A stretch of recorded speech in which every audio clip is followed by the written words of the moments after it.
Welcome back नाजरीन। जो गुफ्तगू चाह रही थी डायरेक्टली टाइम ज़ाया किए बगैर बटालियो साहब की तरफ आते हैं। बटालियो साहब, जिस तरह आपको कराची का, आपने बहावलपुर का और इस तरह के मजीद वाक़यात भी बताए, अभी मैं आपको लाहौर और शेखपुरे के इन 2 दिनों का वाक़या बताता हूँ। 2 दिनों में 4 बच्चियाँ और बच्चे रेप हुए हैं जी। अब मुझे ये बताएं कि जब ये 35 साल तक जो इनकी जूतियाँ चाटते रहे हैं जी। वो आप कैसे होंगे, क्योंकि जो बंदा इन्होंने सिपाही भर्ती किया आज वो इंस्पेक्टर या डीएसपी है जी। जो एएसआई भर्ती किया आज वो एसपी, कम से कम एसपी है जी। तो इंसाफ किससे लेना आपने? मैं ये भट्टी साहब से भी ये दरख्वास्त करूँगा एक दफ़ा फिर कि खुदा का वास्ता है इस एडमिनिस्ट्रेशन से जान छुड़ाएं। जी। भुट्टो साहब ने सिर्फ ये किया था कि लेटरल एंट्री के ज़रिए उन्होंने ग्रेड 18 से लेके 21 तक के बंदे भर्ती किए थे, जो प्राइवेट सेक्टर से लेके भर्ती किए थे, जिसके नतीजे में फाइलें मूव होना शुरू हो गई, जिसके नतीजे में काम होना शुरू हो गया। यहाँ इमरान खान साहब को उनके चंद उन लोगों ने जो अपनी, मैं जोर दे के कह रहा हूँ ताकि भट्टी साहब तक भी बात पहुँच जाए, जी। जी। अपने अगली नौकरियाँ तलाश करने के लिए खान साहब को काम नहीं करने दे रहे इनके वज़रा कुछ जी। और उन लोगों ने सख्त रुकावट पैदा की हुई है। अब मुझे ये बताएं कौन सा अमर माने है? जी। कुछ ना करें, चले लेटरल एंट्री 15 दिन महीने बाद। मैं तो वैसे 2 साल पहले राय टीवी पे प्रोग्राम शुरू किया था 100 दिन कप्तान के जी। उसमें आते ही मैंने ये तजवीज़ दी थी कि जब तक इन चोरों के गुमाश्तों से, जूतियाँ चाटने वालों से निजात हासिल नहीं करेंगे आपकी हुकूमत कामयाब नहीं होगी। और फैज़ान साहब, यहाँ मैं अफसोस के साथ ये भी कहता हूँ, इन्हें भी सुनाना चाहता हूँ, ये भी मुजरम हो गए उस चीज़ के जी। क्योंकि अगर इसके बाद खुदा न खास्ता इमरान खान फेल हो गया तो यकीन जाने इस कौम में दयानत और अमानत का नाम लेने वाला कोई नहीं बचेगा जी। और यही इन दोनों डाकुओं का यही मकसद है, इन दोनों जमातों का यही मकसद है कि आइंदा से कि अब मैं तो हैरान हो रहा हूँ कि वकीलों के एपीसी में वो कहता है कि जज हम मुंतखब करने का तरीका बताएंगे, जो अपने मुंशियों को जज लगाते रहे हैं उन्हें तरीका बताना है, जो जिनके 14 कत्ल करते हैं और उसकी एफआईआर नहीं होती, कमांडर इन चीफ के कहने पे एफआईआर होती है जी। वो इनके पालतू जो हैं इनकी वो एफआईआर दे ही नहीं रहे थे और इनके जो पालतू दूसरे थे उन्होंने वो जो एक रिपोर्ट थी वो 2 साल तक दबाए रखी जी। वो भी हाई कोर्ट के जज के जरिए बाकर नजवी साहब ने हिम्मत की तो वो रिपोर्ट बाहर आ गई जी। वरना तो इन लोगों ने तो कोई ये तमाशा बनाया हुआ है मुल्क को जी। और मैं यहाँ पूरे दुख के साथ कहता हूँ हमारे कुछ अवाम का बहुत बड़ा हिस्सा जी। इन जूतियों चाटने वालों से और मुल्क लूटने वालों का आज भी ये कहता है वो जो खानदान सी तो लौंदा भी तो ऐसी ना, उससे पूछो बाप का खाता था जी। उसके बाप की कमाई थी जो खाता था, आपके जूते, आपके कपड़े, आपके स्कूल, आपकी नौकरियां खाता था वो जी। खाता सी लौंदा भी सी जाए।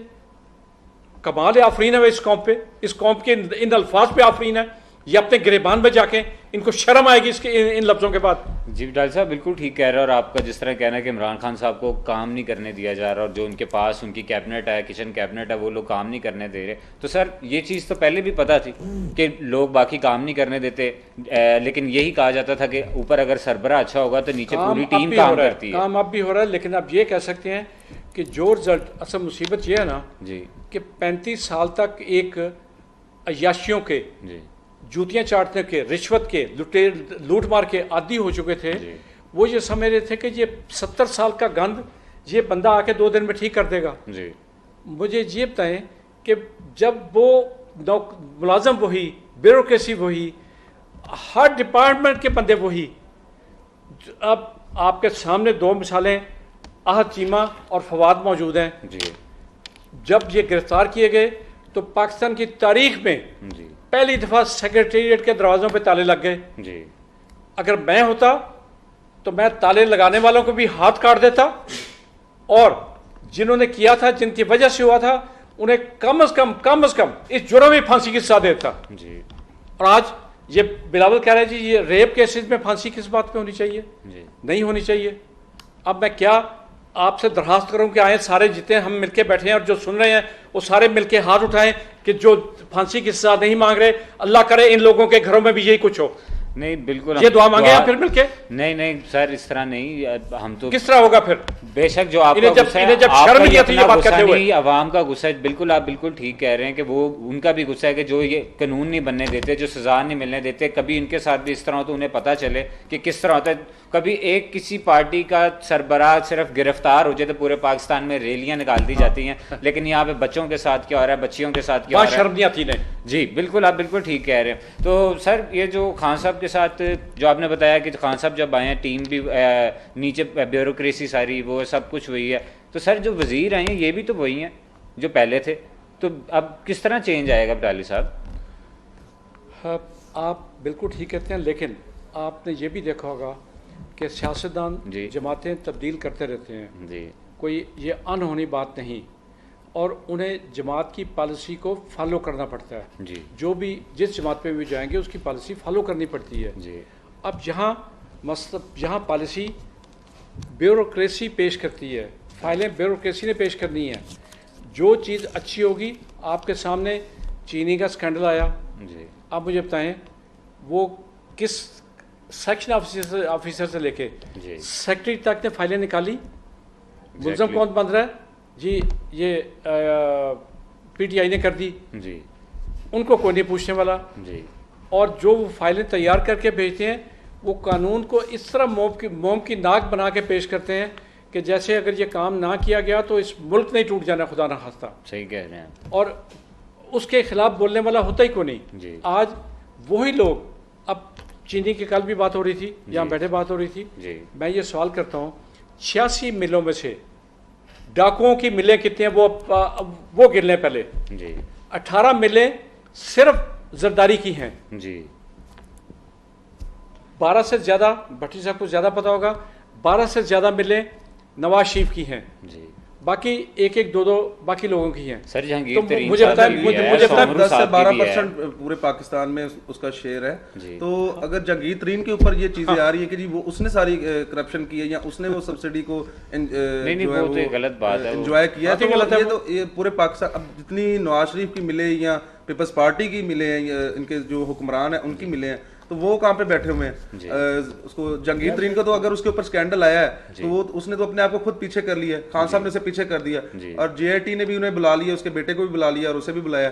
तो सर ये कहाँ पे बैठे हुए हैं? तो इनके खिलाफ क्यों नहीं एहतसाब हो रहा? जी सर, ये अपने आप को बरीउल जिम्मा समझते हैं। नहीं, आप हुकूमत हैं, आपके पास दायरे हैं, आप नहीं, इन्हें हम पकड़ कर रहे हैं। देखिए, हम जब करते हैं तो ये कहते हैं जी हमारे साथ ज्यादती हो रही है, ठीक है, ये रोड्स पे निकल आते हैं, ये अदारों के ऊपर पथराव करना शुरू कर देते हैं, अदारों के ऊपर हमला शुरू कर देते हैं, जिस तरह आपने नैब में देखा अभी पिछले दिनों जो इन्होंने किया। और एक और बड़ी वो तो और पत्थरों को फूलों का नाम देते हैं। सर ये मरियम साहिबा ने कहा था मैं फूल पत्तियां लेकर आई हूँ, ऐसी पत्थर पता वो नहीं कौन सा। आप सिर्फ एक जवाब मैं आपसे रिक्वेस्ट करता हूँ कि वो बोरे दिखा दें यहाँ पे। जी, अगर कोई दुनिया में ऐसा फूल हो जो मुख्तलिफ कोने उसके बाहर निकले हों उससे, जी, तो फिर जो चोर की सजा मेरी। जी, इन्हें शर्म नहीं आती झूठ बोलते हुए, जो टीवी पे आके झूठ बोल सकती है। बट साहब जो बंदा लेके आया था वो फूल, उसने खुद इतराफ कर लिया कि जी मैंने वाकई लेके आया था, और अदालत से जाके उसने माफी मांगी। जी। तो फिर अगर इनकी पार्टी का बंदा जाके माफी मांग रहा है तो फिर मरियम किस मुंह से कह रही है या वो किस तरह कह रही है कि जी ये वाकई फूल जिस मुंह से उसने टीवी पे झूठ बोला था उसी मुंह से कह रही है वो कि वो हमारी कि हमारी प्रॉपर्टी कोई नहीं पूरी दुनिया में। हाँ जी। और फिर प्रॉपर्टी पूरी दुनिया में निकल आई। बिल्कुल। तो बिलाल साहब ये जो हमारा माशरा जो है इसके ऊपर भी तब हमें फोकस करना चाहिए। किसी का मुझे नहीं लगता इस तरह का कोई ध्यान है।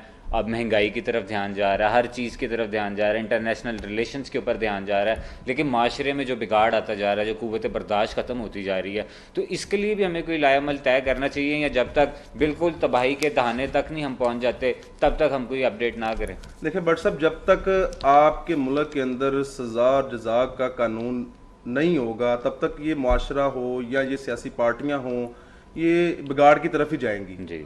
देखिए, अगर 10 ज़ियाउल हक दौर में एक बंदे को ज्यादती की सजा फांसी सरेआम चौक में हुई थी, तो उसके बाद 10 साल बाद कोई ज्यादती का केस भी सामने नहीं आया था।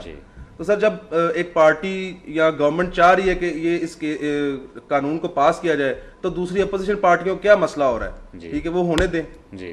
तो जब इनको पता है कि अगर हम ये कानून पास करवाएंगे तो इनके साथ जो माफियाज मिले हुए हैं वो सारे इसके अंडर आ जाएंगे, ठीक है, और वो भी इस कानून में या इस गिरफ्त में आ जाएंगे, तो फिर इनकी सियासत डूब जाएगी जी। तो इन्होंने आज तक अगर सियासत की है, नून लीग ने की है या पीपल्स पार्टी ने की है, तो इन्होंने डंडे के जोर पे और बदमाशी के जोर पे और जो बदनाम में ज़माना लोग हैं उनके सर पे की है, तो वो बैक एंड पे उनके ये होते हैं जी। तो इनको तो फिर जाहिर सी बात है, इनको तो अपनी मुस्तकबिल में तारीख नज़र आ रहा है, तो इस वजह से ये नहीं चाह रहे जी, ये हर दफ़ा मुखालफत कर देते हैं जाके असम्बली में जी, जो भी बिल पेश होना होता है जो कि मुल्की मुफाद में होता है। ठीक है, नहीं ये तो आपकी बात ठीक है कि वो अपोजिशन अपना किरदार अदा करना, उन्हें चाहिए कि पॉजिटिव अपना किरदार अदा करे, अपनी सियासत एक जगह पे रख के अवाम के हकूक़ के लिए, अवाम की जो एक आज़ादी है, जो एक लिबर्टी है, उसके जो एक इंसानी हकूक़ है, एक सेल्फ रिस्पेक्ट है, कम से कम उसके लिए तो कोई कम्प्रोमाइज़ ना करें। जितनी पार्टीज़ हैं, चाहे वो अपोजिशन में या हुकूमत वक्त है,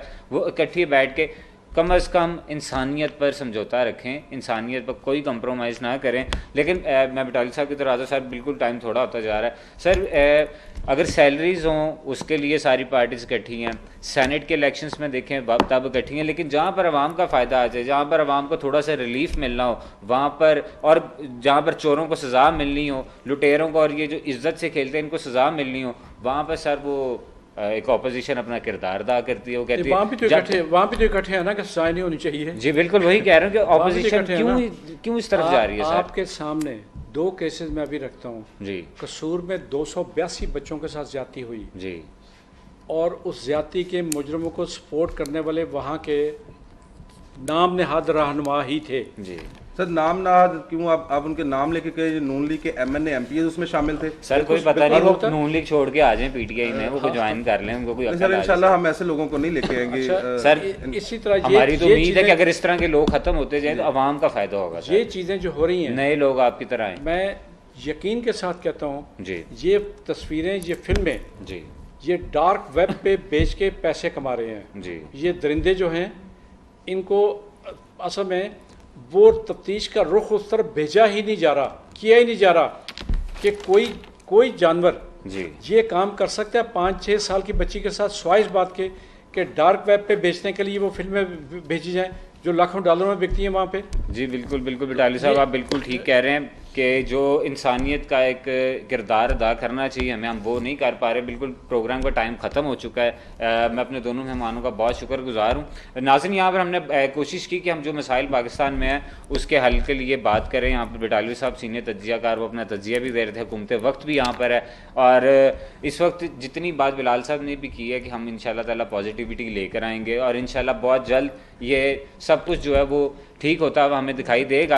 अब मैं लास्ट में जाते सिर्फ ये बात करना चाहूँगा कि जो लोग जिन्होंने ये भी अभी भी सोशल मीडिया पर चल रहा है कि एहतियात करनी चाहिए, जो ख़वातीन है जो घर से बाहर रहती है, नो डाउट एहतियात के बगैर अल्लाह ने अकल ही हमें इसलिए दी है कि हम एहतियात कर सकें, लेकिन कुछ इस तरह के वाक़यात ऑलरेडी पेश हो चुके हैं जिस पर एहतियात नहीं, सिर्फ हमें उन लोगों को फांसी नहीं लगानी चाहिए जो हमारी माएँ बहनें जब बाहर जाती हैं तो वो उन्हें अगवा करते हैं, उनके साथ जाते हैं। जी बिल्कुल, फांसी सरेआम लगानी चाहिए बटाली साहब, ये बिल्कुल सरेआम। फिर उनसे पूछना जो उसके मुखालफत करें जी, बिल्कुल क्यों नहीं उनकी गर्दनें काटे पहले जी। अगले प्रोग्राम में हम कोशिश करेंगे कि हम उन बंदों से भी बात करें, क्यों ऑपोजिशन से, कि क्यों नहीं वो इस तरफ आ रहे, क्यों नहीं वो चाह रहे कि सजाए मौत मिले, फांसी मिले और सरेआम मिले। नाज़रीन, आज तक के लिए इजाज़त दीजिए अपने होस्ट फिजान भट्ट को। कल हम आपके वसाइल और आपके मसाइल के साथ दोबारा हाजिर होंगे। तब तक के लिए अल्लाह हाफिज़, अल्लाह ने कहबा।